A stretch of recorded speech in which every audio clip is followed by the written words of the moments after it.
Gálatas, capítulo 5, nós iremos ler 2 versículos, versículo 16 e 25. Digo, porém, isto: andai no Espírito, e jamais satisfareis a concupiscência da carne. Versículo 25. Se vivemos no Espírito, andemos também no Espírito. Novamente, se vivemos no Espírito, andemos também no Espírito.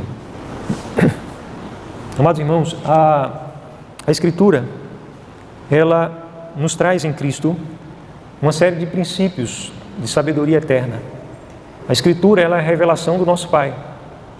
E então é essa sabedoria que vem do nosso Pai Celeste. Amém? E essa sabedoria, ela é adquirida através do conhecimento. Nós precisamos conhecer a própria Escritura, diversas vezes, diversos momentos. Instrui a igreja a buscar conhecimento, e conhecimento dessa revelação. E à medida que cada um de nós vamos crescendo em conhecimento, e esse conhecimento nós com ele aprendemos que ele não pode ser apenas intelectual, cultural, como informações, por exemplo, como você aprende matemática, como você aprende filosofia, história.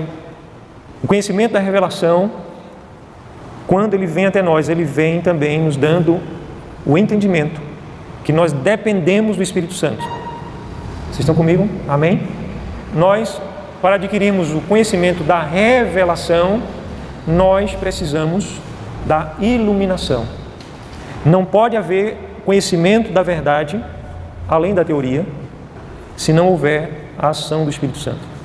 Foi por isso que Cristo disse que a letra mata, mas o Espírito vivifica. Amém? Então, não é, gente, a letra pela letra.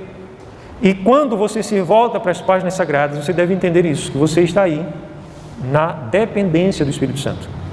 Então você precisa estar como sábio, que você deve ter se tornado em Cristo, como sábia, desejando que o Espírito Santo esteja te iluminando, desejando dele. Tem uma palavra no Novo Testamento que é a palavra rema. Rema é a palavra revelada, é a revelação. Nós precisamos sempre ter revelação. Aleluia? Amém? Agora, é possível para alguém que nasceu de novo, alguém que a igreja está adquirindo conhecimento sem ser conhecimento de verdade da revelação. A pessoa está se tornando um teórico sobre as Escrituras, um teórico das coisas espirituais. E é preciso nós termos cuidado com isso, igreja. Muito cuidado com isso. Já pude encontrar pessoas com uma vida totalmente avessa ao Evangelho, e quando eu fui conversar com essa pessoa, ela conhecia profundamente as Escrituras, conhecia entre aspas, e por isso ele diz: examinar as Escrituras, errais não conhecendo nem as Escrituras e nem o poder do Altíssimo. Então nós temos que conhecer também o poder do Altíssimo. Isso é uma vida no Espírito Santo. E, amados, isso depende muito também da nossa expectativa, porque sabe, às vezes a nossa atitude mental, a nossa atitude espiritual é uma atitude de indiferença. Então, nós somos tentados a sermos indiferentes também com coisas preciosas. Você pode receber algo muito precioso e ser indiferente, por isso está desprezando aquilo precioso que você está recebendo. Será que isso nunca aconteceu com você? De você estar diante de um baú dos tesouros mais preciosos da existência, e porque eles estão ali fartamente, porque você pode em outra ocasião voltar a ele, você não dá a ele o devido valor, a devida atenção. Algumas vezes eu também já me apanhei acontecendo isso.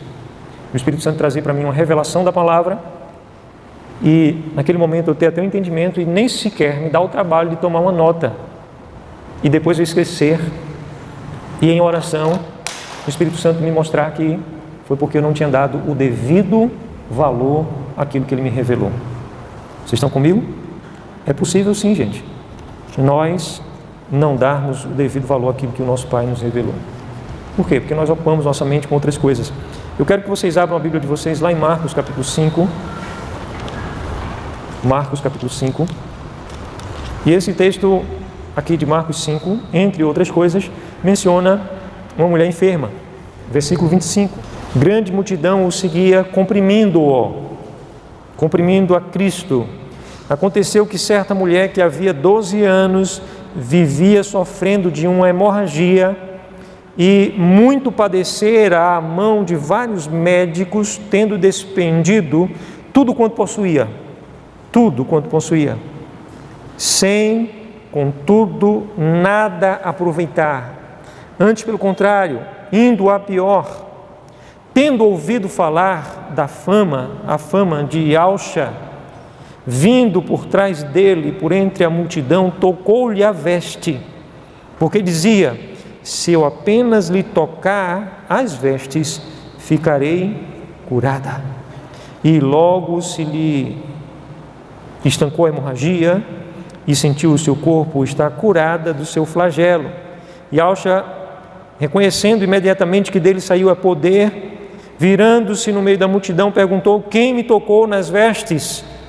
Responderam-lhe seus discípulos: vês que a multidão te aperta e dizes: quem me tocou? Ele, porém, olhava ao redor para ver quem fizera isso. Então a mulher, atemorizada e tremendo, cônscia do que nela se operara, veio, prostrou-se diante dele e declarou toda a verdade. E ele lhe disse: filha, a tua fé te salvou, vai-te em paz e fica livre do teu mal.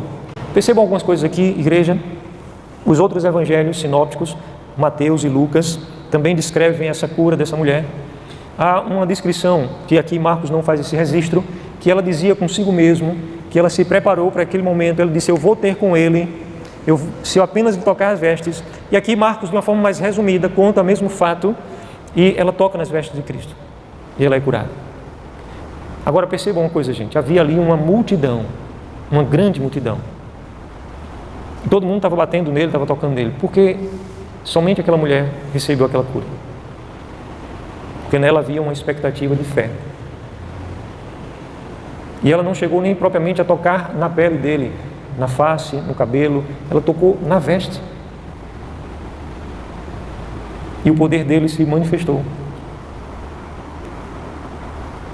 Amados, às vezes nós estamos diante do Rei da Glória e não entendemos isso. E porque nós não entendemos isso, nós somos como aquela multidão que está ali esbarrando nele, está ali diante do precioso que é ele, a presença dele, e estamos desconsiderando. Olha, a nova vida em Cristo, quando você aceita o Evangelho, recebe a Cristo como único e suficiente Salvador teu, é uma vida maravilhosa de poder. Mas, amados, nós teimamos em aceitar a tentação de julgar como se fosse comum. Hoje é mais uma quarta-feira, hoje é mais um dia comum, hoje é mais um momento qualquer, hoje é mais uma palavra, eu já tenho tanta palavra, não é? Eu já ouvi tanta palavra. Mas eu quero dizer a você que hoje não é um dia comum. Cristo está aqui, aleluia. Então volte sua Bíblia nas páginas de Gálatas 5, 16, 17, eu queria ler agora também o 18. Digo, porém, andai no Espírito, jamais satisfareis a concupiscência da carne, os prazeres. Você não vai satisfazer a vontade, a inclinação, a tentação, se você andar no Espírito. Porque a carne milita contra o Espírito e o Espírito contra a carne, porque são opostos entre si, para que não façais o que porventura seja do vosso querer. Mas se sois guiados pelo Espírito, não estáis debaixo da lei.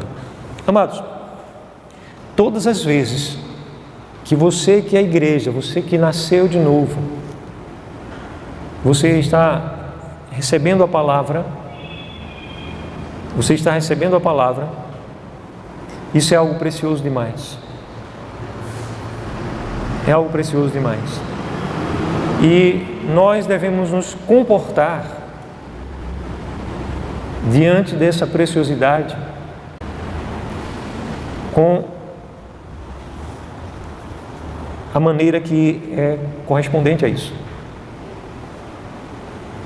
Quando a palavra diz aqui que se nós somos guiados pelo Espírito, não estamos debaixo da lei, o apóstolo Paulo, ele está falando aqui de um princípio espiritual eterno, de sabedoria. Vocês podem lembrar quando foi que ele falou em outra passagem, em outra ocasião, sobre ser guiado pelo Espírito Santo. Ele disse que aqueles que são filhos do Altíssimo são guiados pelo Espírito dele. Aqui, Paulo está dizendo que aqueles que são guiados pelo Espírito não estão debaixo da lei. Ou seja, aqueles que nasceram de novo. E nós andamos em novidade de vida. E não na caducidade da lei. Ou seja, nós não andamos debaixo de jugo. Agora, eu tenho um amigo que ele trabalhou durante vários anos na rede Bom Preço, como comerciário. E depois o Bom Preço foi comprado, né, pelo Walmart. Agora o Grupo Paz Mendonça comprou de volta, mas não pode usar o nome da mesma maneira que antes. Mas ele dizia que a gerência da empresa onde ele trabalhava, dessa rede, varia de gerente para gerente, o gerente era altamente carrasco, sugava até o sangue dos funcionários. Ele tinha um horário de escravo mesmo. Ele tinha que chegar lá em determinado horário muito cedo. Era tudo muito pesado para ele. Muito pesado. Mas ele servia debaixo daquele jugo por causa de uma necessidade. Agora, imagine uma pessoa que não tenha um chefe carrasco. Aliás, uma pessoa que seja o seu próprio chefe. Se essa pessoa não tiver uma autodisciplina, ela vai viver uma vida infrutífera. Ela vai viver uma vida que não vai produzir nada. Uma vida anárquica, desorganizada, bagunçada. Vocês estão comigo, sim ou não? E eu não estou aqui dando sentença para a vida de ninguém, não. Mas isso é um princípio eterno. Então eu queria perguntar a você, é mais fácil servir quando alguém está cobrando ou é mais fácil servir quando há liberdade? Sabe?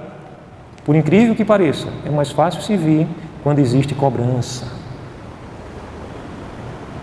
É exatamente sobre isso que o apóstolo Paulo está falando, que agora o Espírito Santo não nos leva por obrigação a servir o nosso Pai. Não vai vir uma voz do céu para dizer: acorda, meu filho, eu estou trazendo uma coisa que é preciosa para você agora. E você vai passar o resto do dia com o ouvido apitando. Você não vai conseguir esquecer aquela voz. O Espírito Santo não vai fazer isso. Então, o apóstolo Paulo, ele está falando sobre essa nova vida no Espírito. E agora, gente, nós somos em Cristo, quando feitos nova criação, nós temos a graça de corresponder a Ele, por aquilo que Ele fez em nós. Pela presença do Espírito Santo em nós, nós correspondemos. Mas você também pode escolher não corresponder. Você não vai perder a salvação por causa disso. Você não está debaixo da lei. Cristo já pagou todos os teus pecados. Mas você vai perder de desfrutar grandes tesouros na tua vida. Coisas que você iria conquistar para honrar e glorificar o nome dEle e que teriam um peso de honra, glórias eternas na tua vida, serão desperdiçadas. A tua vida vai passar em branco. Simplesmente porque você não está pegando os tesouros para servir aquele que te dá os tesouros. E para que você pegue esses tesouros, você precisa andar no Espírito. Veja só o que a palavra lê. Leia, por favor, de novo, o versículo 16. Digo, porém, andai no Espírito e jamais satisfareis a concupiscência da carne. Se você andar no Espírito, o que é que jamais vai acontecer na tua vida? O que é que jamais vai acontecer na tua vida? Tá aí, gente. Se você andar no Espírito, jamais você vai satisfazer a concupiscência da carne. Não é Marcos Sérgio que está dizendo, não. Isso não é doutrina da família Reino Seu, não. Isso é a palavra que está dizendo. Alguns homens entram na discussão de dizer aqui, andar no Espírito, será que é o Espírito Santo ou é o Espírito do homem?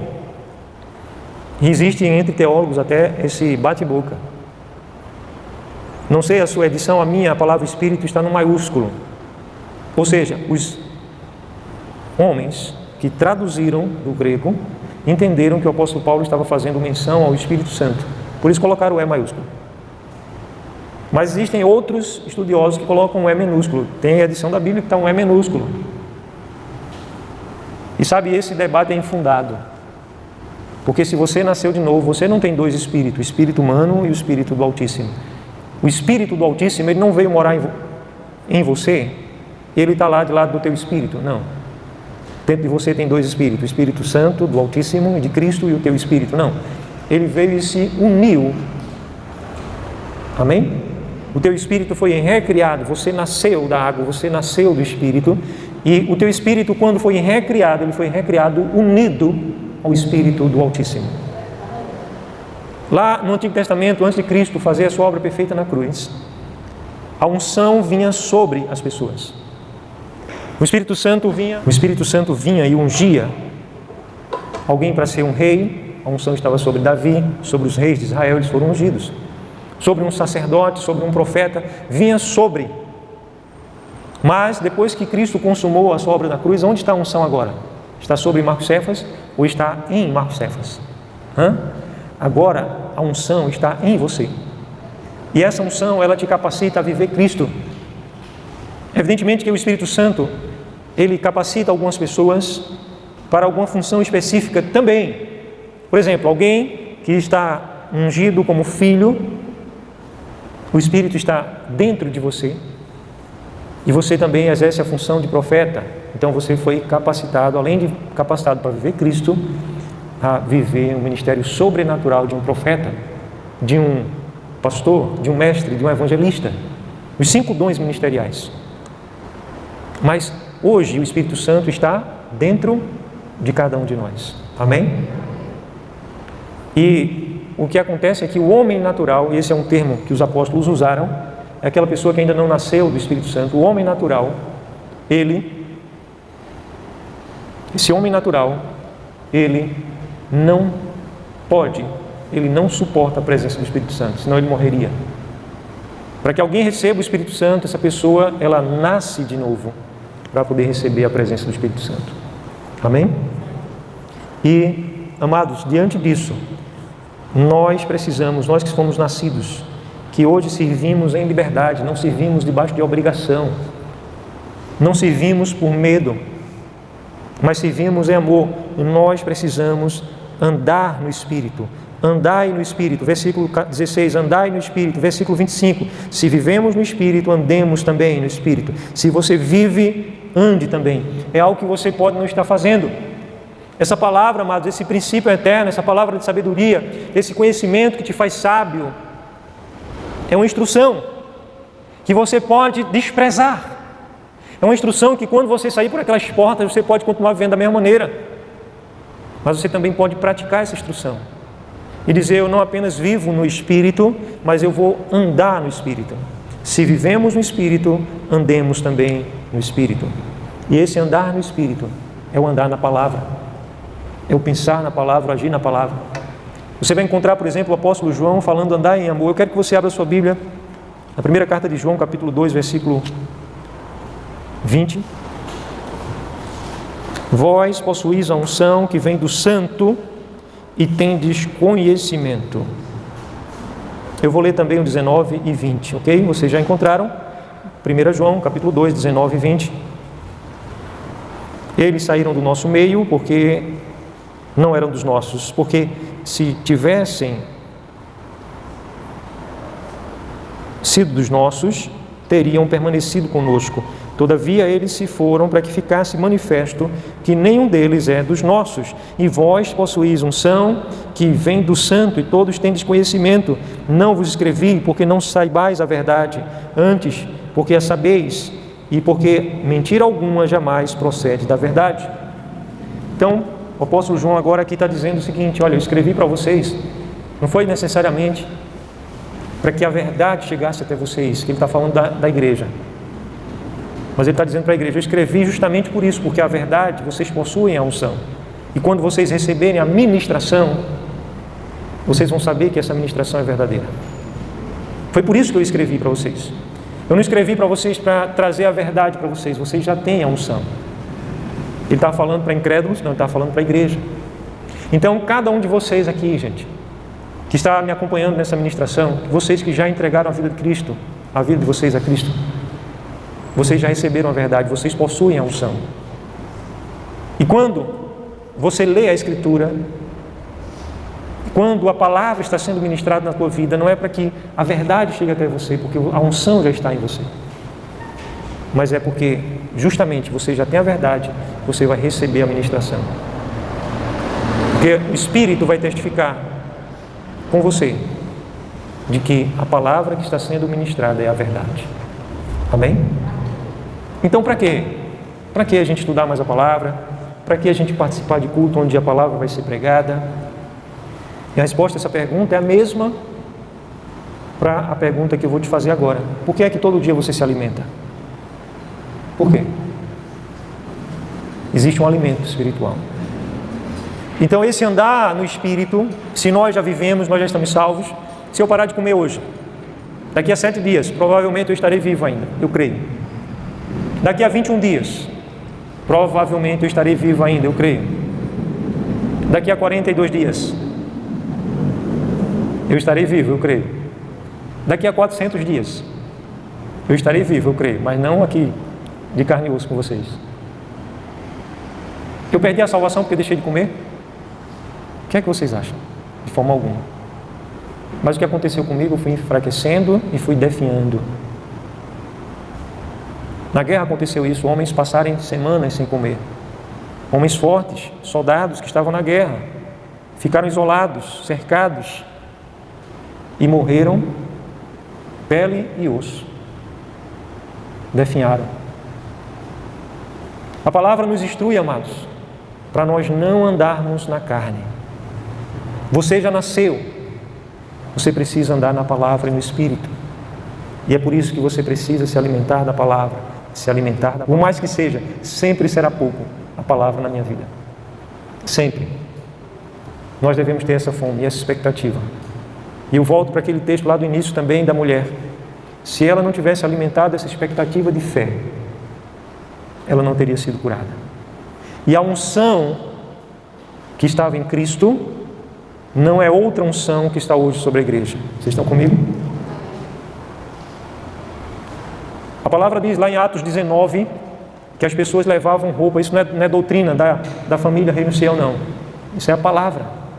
As pessoas levavam roupas, peças de roupa, para que Paulo as tocasse, de familiares enfermos. E eles levavam de volta. Bispo, isso está parecendo coisa dessas igrejas aí agora. Não sou eu que vou julgá-los. Mas eu quero dizer que a palavra fala-nos sobre isso. E Paulo tocava, e aquela roupa ungida curava enfermos. Amados, não é outra unção que está sobre você. Aquela mulher não chegou a tocar em Cristo, ela tocou na veste de Cristo. A presença de Cristo em nós. Quando não apenas vivemos no Espírito, mas quando andamos no Espírito, essa presença, ela transforma realidades. A ponto de até as roupas que nós usamos serem por Ele amada. Porque nós andamos para honrar o nome dEle. Agora, quando nós somos aqueles filhos que não dão devido valor ao Pai, aqueles filhos que tanto faz quanto tanto fez, aqueles filhos que pegam o tesouro e despreza, por que você não agradece? Às vezes a gente acha que é obrigação. A gente julga como comum. Não, isso foi mais um dia. Também se não fosse eu tinha morrido e estava na glória.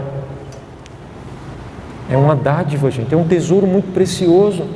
Nós temos que ser gratos.